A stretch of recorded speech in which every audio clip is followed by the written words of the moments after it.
Entonces, sobre este tema del pensamiento integral, en el caso de lo religioso, donde de alguna manera te diré que venía para aportar desde ese lugar, Martin Buber plantea que las religiones orientales tienen un elemento que las unifica y es el que está en común, y es el concepto de lo uno, de la unidad.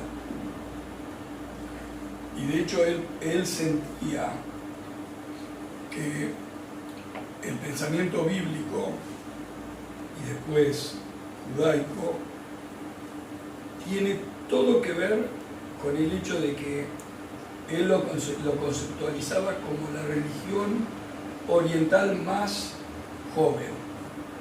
¿Entendés? Como que habían otras grandes tradiciones orientales religiosas y lo bíblico es lo más joven de esa tradición, y que lo que tiene en común con todo lo oriental es el concepto de lo uno o del uno. En el caso de la Biblia es del Dios único. Entonces, que el rol de lo bíblico del pueblo judío era transmitir el concepto de la unidad superadora de la dualidad greco-romana. Es decir, que en el pensamiento greco de Grecia y de Roma hay una dualidad que se plantea. De ahí, no sé si eso es justo o no justo, si es correcto o no correcto. Pero esta era la concepción que tenía Martin Buber.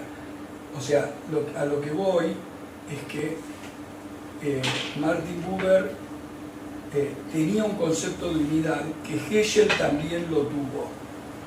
¿En qué sentido? Que Hegel hablaba de las polaridades y todo su pensamiento era para rechazar dicotomías y extremos que no lograban, como diría Mauricio, cortar el bacalao. Es decir, que no tenían este efecto de tijera, que paradójicamente Hegel también el concepto de tijera lo relacionaba con el pensamiento dualista, por otro lado. Y es que, bueno, yo te doy mi perspectiva. Sí. Respecto a esto, bueno, también que tiene que ver mucho con cierta trayectoria de Mauricio en buscar en el pensamiento oriental eso que no encontraba en el pensamiento occidental, y incluyendo el judaísmo.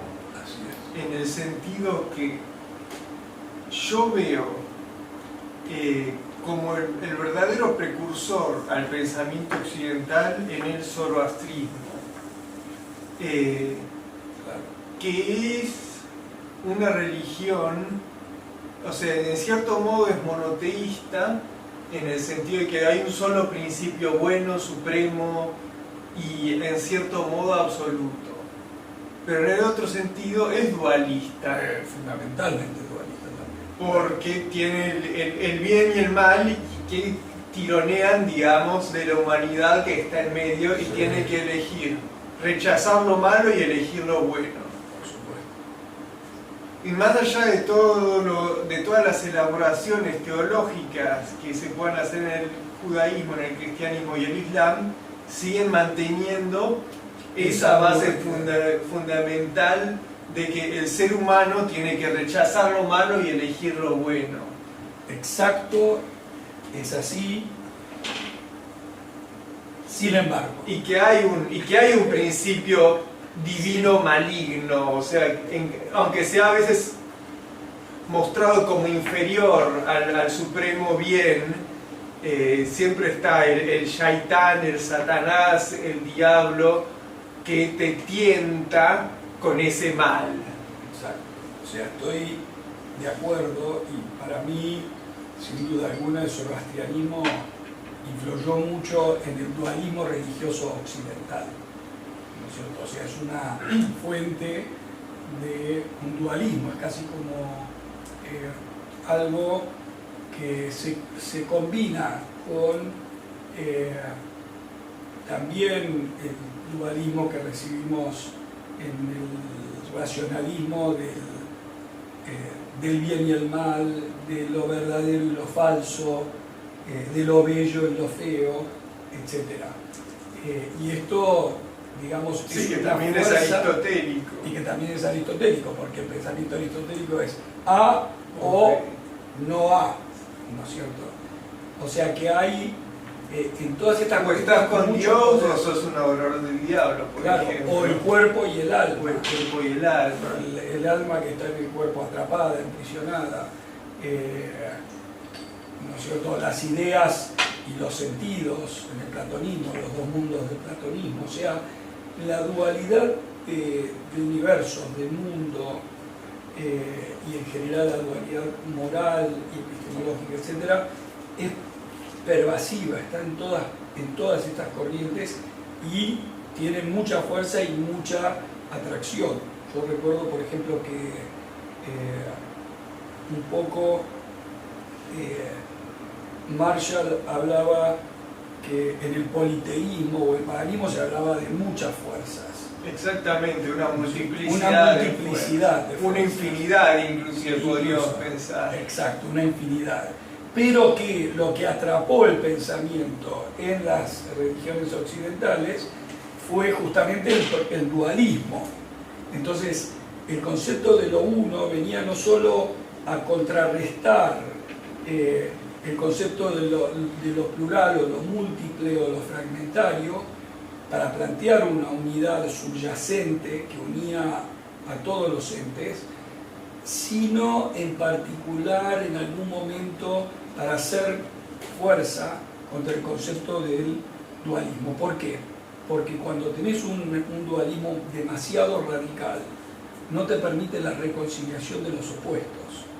Y el problema ético por excelencia, que es el conflicto, el uno y el otro, requiere y necesita algo de lo que es el yin-yang, que es reconocer algo de lo propio en el otro y algo del otro en uno mismo, lo cual previene la demonización absoluta de que el otro es el mal radical, que hay que erradicarlo y eliminarlo por completo, porque no tiene redención. Entonces yo creo que este concepto de superar la dualidad del bien y el mal es central en el pensamiento religioso, lo que Hegel diría un pensamiento más genuino, auténticamente religioso y bíblico desde la perspectiva de él, y que afectó, de hecho, mucho también lo que fueron las luchas por los derechos civiles en Estados Unidos con Martin Luther King y él. Porque Martin Luther King también, el principio de no violencia que promovía para resolver la problemática de la discriminación y el racismo en Estados Unidos, se fundaba en apelar al otro, a la conciencia del otro, en rescatarla, como Gandhi también. Y yo creo que Mauricio tiene toda esa influencia de Gandhi y de cómo veía los diferentes actores y colectivos en Argentina. Por eso era toda la familia argentina. Él pensaba que el enemigo de cierta manera se podía redimir en lugar de que hiciera falta destruirlo y erradicarlo. Absolutamente, y ahí estaba su pacifismo en gran medida. De todas maneras, salvo cuando decía a todos estos hay que lincharlos, pero bueno.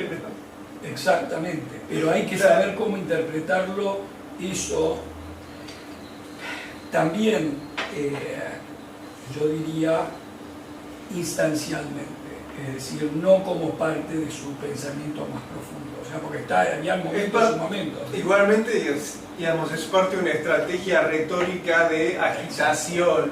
Exactamente. En el sentido de que forma parte de su aparato de propaganda, por así decirlo, sí, de manera de deslegitimar el establecimiento político. O sea, es tan ilegítimo que si el pueblo salió a la calle y mandara al presidente a la horca, no se le podría reprochar nada, porque se lo han tenido que bancar 20, 40, 50, 70 o 200 años. Exacto. Pero no lo promoví en el sentido de que yo si voy a ser presidente voy a sacar la guillotina, no. Exacto. Para él, una vez que ya tuviera ese nivel de despertar la sociedad, no sería necesario. Yo creo que tenía, vos lo podés decir en términos de propaganda, yo diría que era parte de una estrategia pedagógica para ese despertar social, porque era tal el nivel de amansamiento que sentía de la gente que era necesario darle un choque para despertarlo. Exactamente, una disrupción lingüística, yo creo que... Lingüística y estética, porque estética, hizo su... Y estética. Porque creó su propio patíbulo. Exactamente, exactamente. El patíbulo del soberano. Y también en la elección de las malas palabras que usaba. A estos hijos de puta. Exactamente, y así lo decía porque sentía que era la única manera de dar a luz y hacer ver una verdad, ¿no es cierto?, que estaba siendo negada, totalmente negada, tan alevosamente negada. Y que al mismo tiempo era obvia. Y al mismo tiempo era obvia.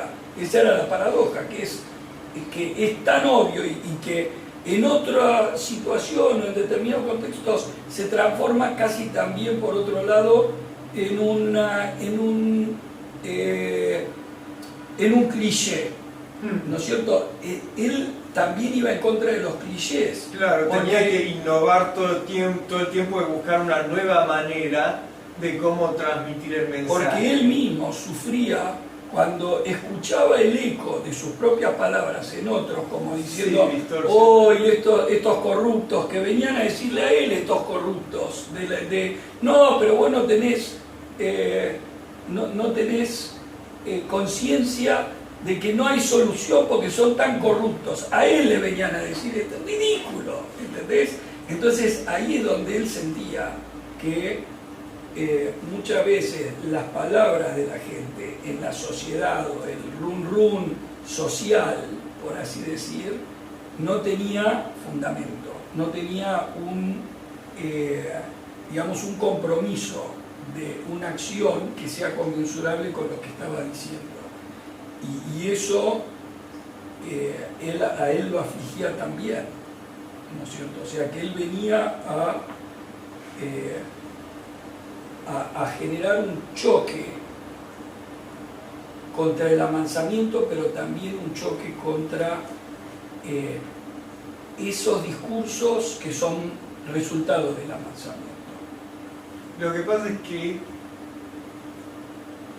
estando planteada la supuesta dicotomía que decíamos, o más Estado o menos Estado, por ejemplo, que es lo que ahora impone Milei, que se alzó muchísimo en las encuestas, prometiendo simplemente menos Estado, y Mauricio viene al que le dice menos Estado, le dice no, y al que le dice, más Estado, más contratación de Estado, no.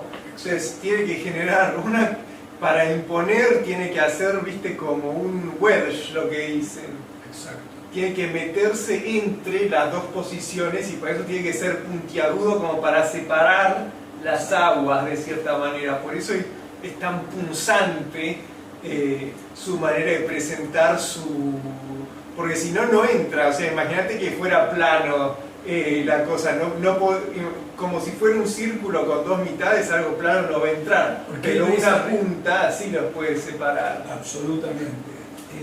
Porque él ve toda la realidad como funcional al statu quo. Estas polarizaciones, dicotomías falsas que él considera que son parte del circo. Por eso decía, es más de lo mismo. Es más de lo mismo porque plantean una dicotomía que deja al ciudadano afuera y que lo deja simplemente pasivo y amansado. Y él justamente quería romper ese trance que genera esa dicotomía política de izquierda y derecha que de hace mucho ya la había atravesado, por así decirlo, había superado esas dicotomías que se dan en todo el espectro político. Por eso planteaba otra cosa. Y regresando al tema religioso, de todas maneras tenés razón para mí en un punto importante, que es que culturalmente me parece que el judaísmo es la religión occidental abrámica menos dualista, en el sentido de que no le da un rol tan prominente al Satanás. Y más bien, para el judaísmo se trata de una lucha entre la multiplicidad y la unidad, la multiplicidad de los ídolos y la unidad de Dios, por ejemplo.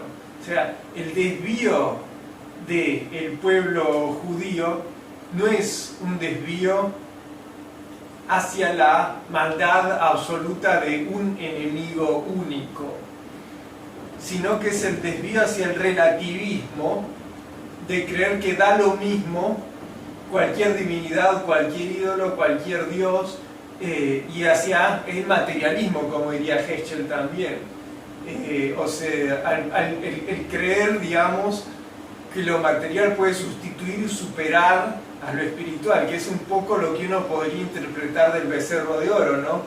Y del regreso a Egipto, como, pero en Egipto comíamos bien, pero sos un esclavo, pero no nos faltaba nada, pero sos un esclavo. Y eso también, digamos, es una... identifica la unidad con la libertad de la persona. Sí. O estás con Dios y sos libre, pero tenés que sufrir privaciones, dificultades, por elegir esa, digamos, en cierta manera, independencia moral. Claro. O te vas a Egipto y puedes vivir tranquilo, pero nunca vas a tener una identidad propia y una verdadera moral y ética por la cual regir tu vida.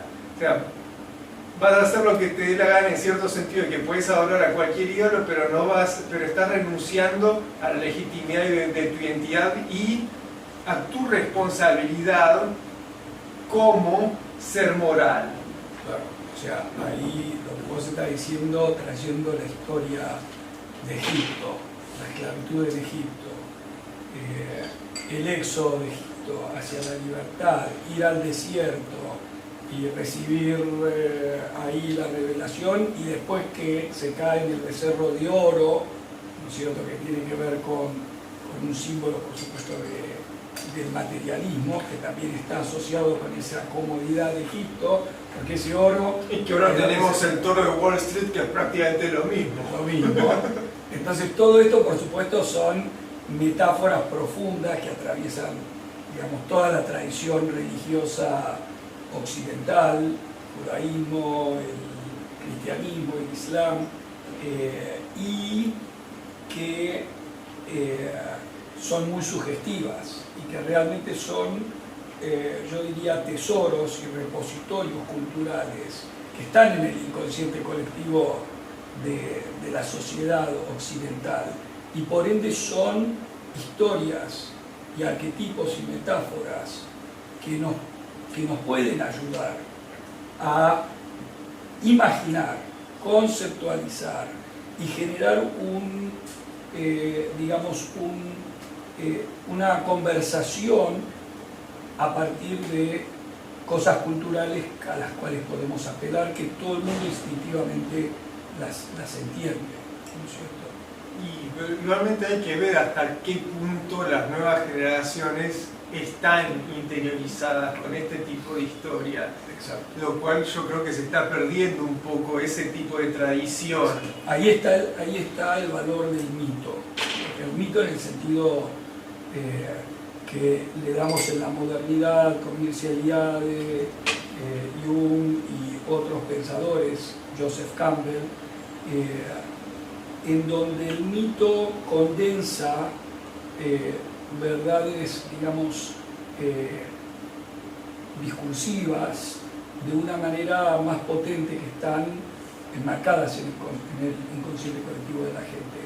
Y quien yo creo que es un gran pensador respecto a este tema en América Latina es Enrique Dussel.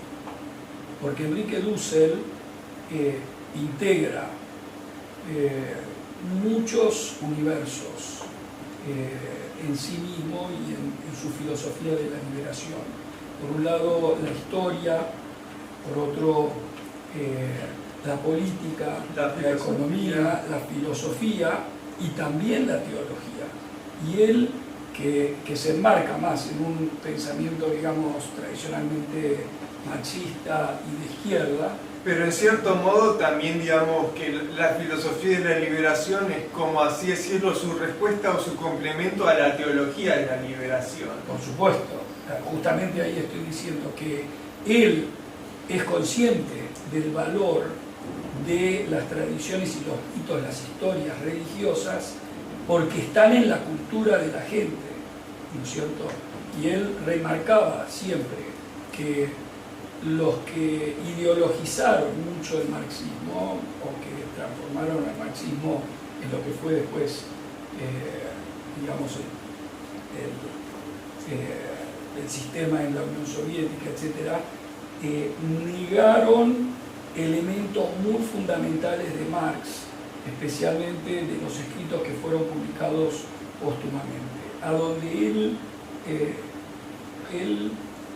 es decir, Enrique Dussel, plantea que Marx no era este ateo en contra de lo religioso, que fue de alguna manera lo que fue aceptado, por así decirlo, de su imagen. Tenía mucho...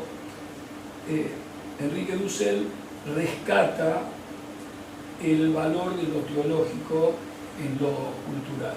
Lo que pasa es que para mí ocurre lo siguiente, digamos, es un tema complejo de hablar con mucha historiografía, pero sí se publicó póstumamente de Marx sus manuscritos de la juventud, manuscritos filosóficos, creo que llamaron, algo filosóficos, donde hablaba todavía más como hegeliano, pero lo importante de eso, que para mí tenía más razón que lo que desarrolló posteriormente con Engels, que Engels era más el fundamentalista, digamos, de lo material, y por eso desarrollaron el materialismo histórico, que ahí se volvieron mucho más cuadrados, digamos, en su pensamiento, también porque Engels fue el que editó el pensamiento de Marx, el que tenía los capitales, el que tenía la capacidad de organizarlo, digamos, como nosotros ahora vamos a organizar el pensamiento de Mauricio, o como la hermana de Nietzsche se puso junto con el nazismo. Entonces él le puede dar la vuelta, elegir qué publicar y qué no publicar. Bueno, obviamente estos manuscritos no se publicaron porque tenían no habían establecido la dicotomía materialismo contra idealismo, y tenía una visión más integradora, en el sentido de que él decía que el socialismo no solamente tenía el propósito material, digamos, de traer igualdad a los hombres, o de que todos tuvieran sus necesidades básicas cumplidas, que fue lo que le importaba a los gobiernos socialistas, sino que era un proyecto filosófico de superar, digamos, de realizar el proyecto de la filosofía de comenzar una nueva etapa en la vida del hombre, en la cuestión del conocimiento y del autoconocimiento. Lo que él quería hacer, que me parece fundamental en su filosofía, era liberar al ser humano de la necesidad material, es decir, de estar atado a las necesidades materiales por cómo operaba el sistema productivo en cada etapa, para liberar al ser humano, para que se pueda ocupar de lo espiritual, para que se pueda ocupar de lo artístico, de lo espiritual, de lo cultural, de las cosas que eran lo verdaderamente humano del ser humano. Por eso, y acá yo diría una obra fundamental que nos puede guiar en este ámbito de pensarlo a Marx, es el libro de Erich Fromm, el concepto del hombre de Marx, Man's Concept of Marx, una cosa así, el concepto del hombre de Marx, a donde él trabaja todo esto y además muestra la armonía y la consonancia y cómo el pensamiento de Marx está enraizado en el pensamiento bíblico profético y la visión mesiánica de la justicia social, ¿no es cierto?, del fin de los días. En ese sentido, yo creo que hay una clave de interpretación a Marx totalmente distinta a la que en general prevaleció, y ahí yo creo que tenemos algo en lo cual fundarnos.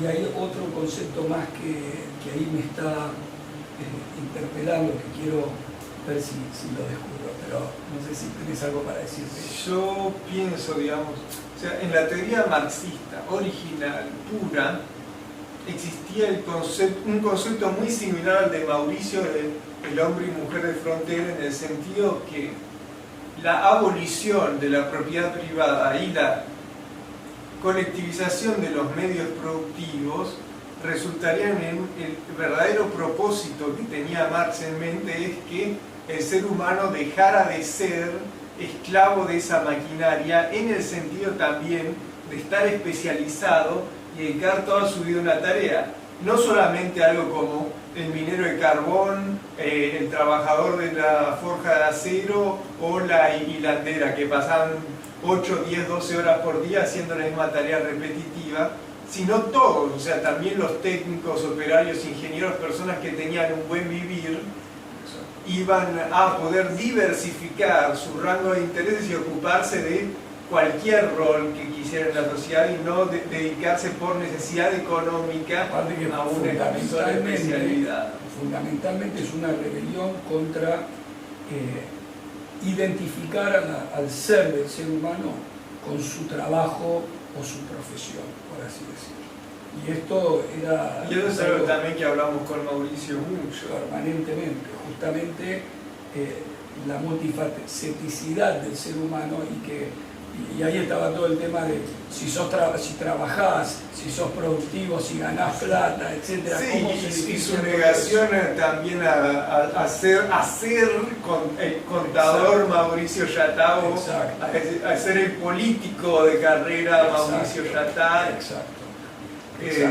Ahora, ¿a dónde me quería volver? Lo que estaba picando en mi cabeza era que lo mencionaste a Nietzsche también. Y yo creo que él es central en todo esto, porque es un pensador que también yo creo que pone la libertad del individuo y de la persona respecto a la cultura que en Occidente en particular heredamos, y la cultura también moral y religiosa y también intelectual, científica,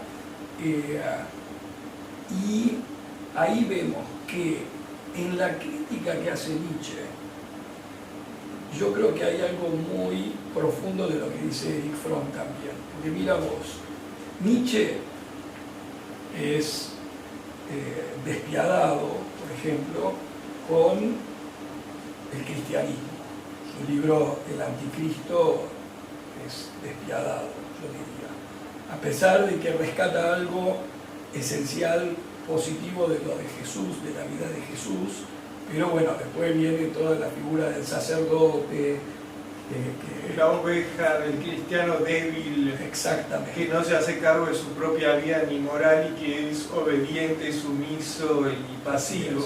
Exacto, pero también por la reversión de los valores que él planteaba, ¿no es cierto? O sea, que era como una tradición. La judeo-cristiana era una tradición que él criticó mucho y veía en la inversión de los valores morales, ¿no es cierto? Ahí estaba la genealogía de la moral que planteaba era una moral de esclavos, la moral que surgió del pueblo judío y del Nuevo Testamento, una moral de esclavos que era como una venganza por un resentimiento de la debilidad que sufrían frente a los conquistadores, ¿no es cierto? Y que había que volver a una afirmación de las fuerzas vitales, ¿no es cierto?, que eran las fuerzas de nobleza, el concepto del bien y de lo noble. Como lo aristocrático. Como lo aristocrático, exacto. Pero vos mirá que en la crítica que él hace, él engloba absolutamente a todos, desde lo judío post-bíblico, yo diría post-Biblia hebrea, porque la Biblia hebrea él consideraba que tenía ese honor o esa nobleza del que afirmaba digamos, lo vital, pero que después en el pueblo judío, al ser conquistado por otros imperios, desarrolló esta moral de la época romana, griega, helénica. Después de la destrucción del primer templo, que están los babilonios, después los persas, después los griegos y finalmente los romanos. Entonces, frente a esa debilidad del pueblo judío, se invirtieron determinados valores que estaban en el Antiguo Testamento y se generó un judaísmo que dio a luz a Jesús y después al Nuevo Testamento. Él relaciona toda esta moral de los esclavos con el socialismo moderno y con Marx, ¿no es cierto?, para hacer una crítica del pensamiento liberal, democrático y socialista moderno. Entonces, paradójicamente, un pensador como Nietzsche, tan disruptivo de la verdad occidental y que es tomado por los librepensadores en el Occidente, él, yo creo que en su crítica unifica todo eso que también está disociado en el pensamiento académico en general. Puede ser, sí, o sea, él, aunque sea para criticar, tiene cierto valor el relacionar estas coordenadas, ¿no?, en un sentido cultural, y que eso igualmente ha tenido cierta repercusión en los posmodernos como Foucault, que luego también continúan haciendo genealogías de la moral, que es una tarea, digamos, nietzscheana, que él comenzó, por así decirlo, pero no pasan al lado reivindicativo, como Dussel o como los teólogos de la liberación, que dicen, digamos, en cierto modo se apropian de esa crítica y la ponen de cabeza y dicen, sí, el cristianismo y el marxismo están ideológicamente relacionados y son compatibles, y yo, en vez de criticar eso, lo